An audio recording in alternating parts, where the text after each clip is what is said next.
Oke, assalamualaikum warahmatullahi wabarakatuh. Perkenalkan, nama saya Muhammad Hasan. Saya dari Prodi TML. NPM saya 25783123. Jadi pada kesempatan kali ini saya akan mempresentasikan tugas UTS algoritma pengungkapan. Baik, kita akan mulai, yaitu yang pertama menghitung rata-rata nilai mahasiswa. Oke, jadi sini kita mulai dengan declare-nya itu ada 3, yaitu integer n itu sebagai jumlah siswa, i sebagai nilainya.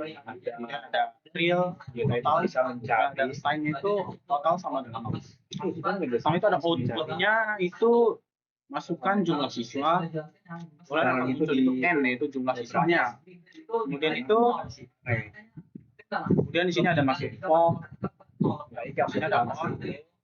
Dan outputnya itu masukkan nilai siswa ke declare plus nilai ke dan nilainya plus 1 karena nilai. Kemudian ada sign-nya itu total nilai total plus nilai. Dan sini kita mempasif karena kita bisa ketika nilai rata-rata siswa tersebut, nilai rata-rata tersebut lebih besar dari sama dengan 75, maka yang output yang keluar itu rata-rata nilai siswa adalah misalnya di 80 dan lulus. Atau di sini kita declare bakal keluar itu kalau nilai siswa itu di bawah 75, misalnya itu ada 70, maka yang keluar itu rata-rata nilai siswa total adalah rata-rata nilai dan tidak lulus. yang berapa. Agak ribet sebenarnya teman-teman untuk menjelaskannya ini, jujur saya agak ribet menjelaskannya. Kita langsung play aja biar langsung lebih mudah contohnya. Oke, masukkan jumlah siswa. Saya akan masukkan jumlah siswa itu ada 4 dan 3. Oke, masukkan nilai siswa pertama. Kita masuk nilai itu 80.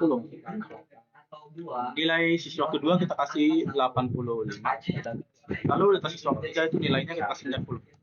Nah, yang keluar itu outputnya itu rata-rata nilai siswa adalah 85 dan lulus. Nah, gimana kalau semisalnya barang elektronik, kalau datanya kita pun tidak lulus ya? Masukkan jumlah siswa, kita masukkan juga variabel ini kemudian masukkan nilai siswa pertama itu kita kasih coba 90. Nilai siswa kedua kita kasih 50. Kemudian data nilai siswa yang ketiga itu kita kasih 40. kalau misalnya dia Nah, rata-rata nilai siswa adalah 60 dan tidak lulus.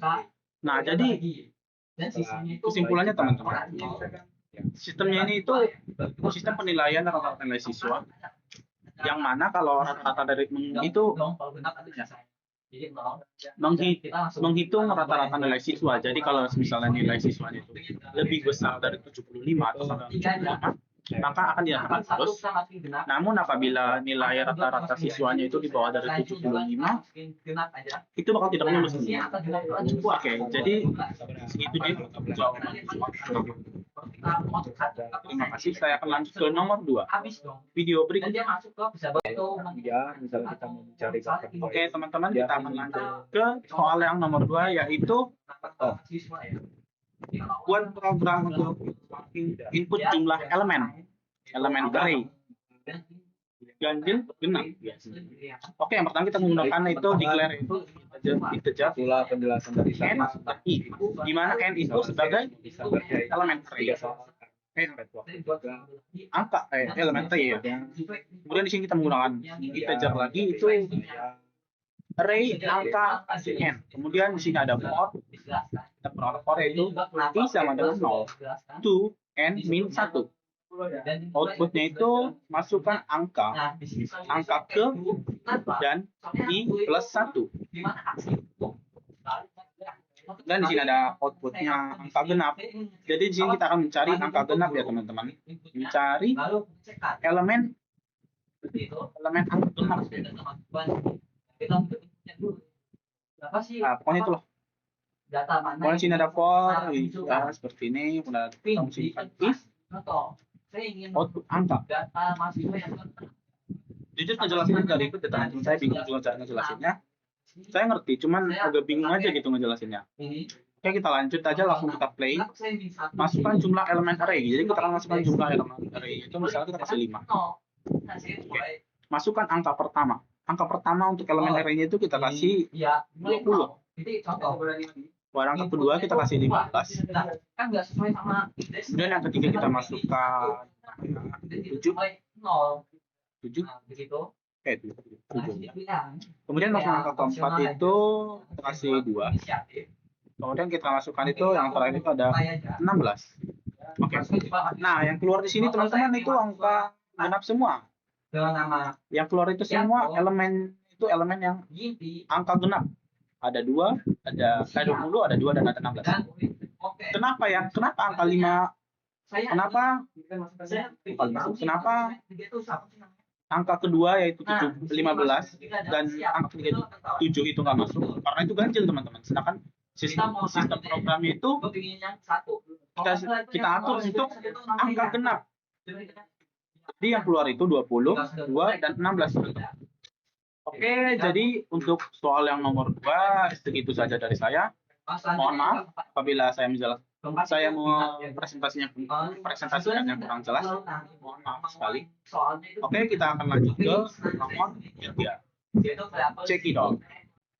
Terus gue itu uploadnya Oke, kita akan lanjut dengan nomor yang ketiga yaitu nomor 3 itu buat flowchart untuk mencari data dan cari dari data array yang diinput pengguna. Jadi saya buat program itu mencari data barang yang ingin kita beli, yaitu E.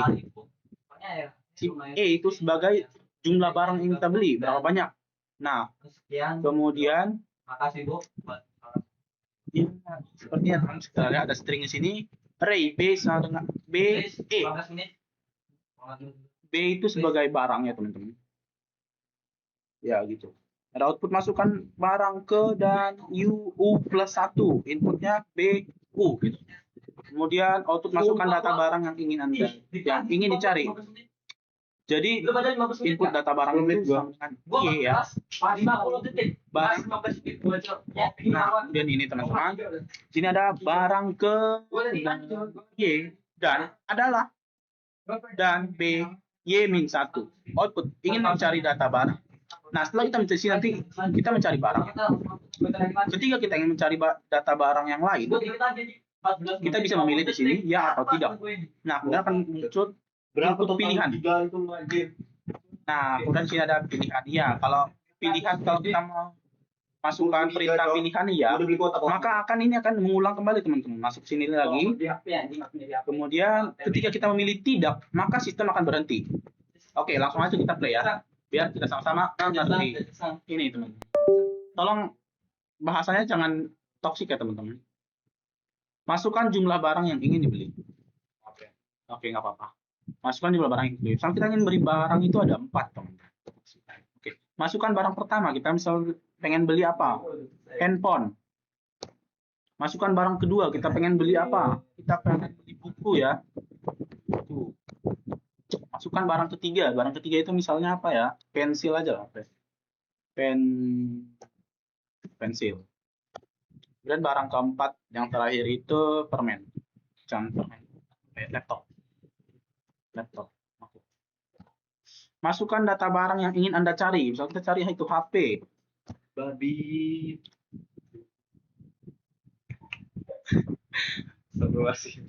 Woi, kok bukan, maaf teman-teman.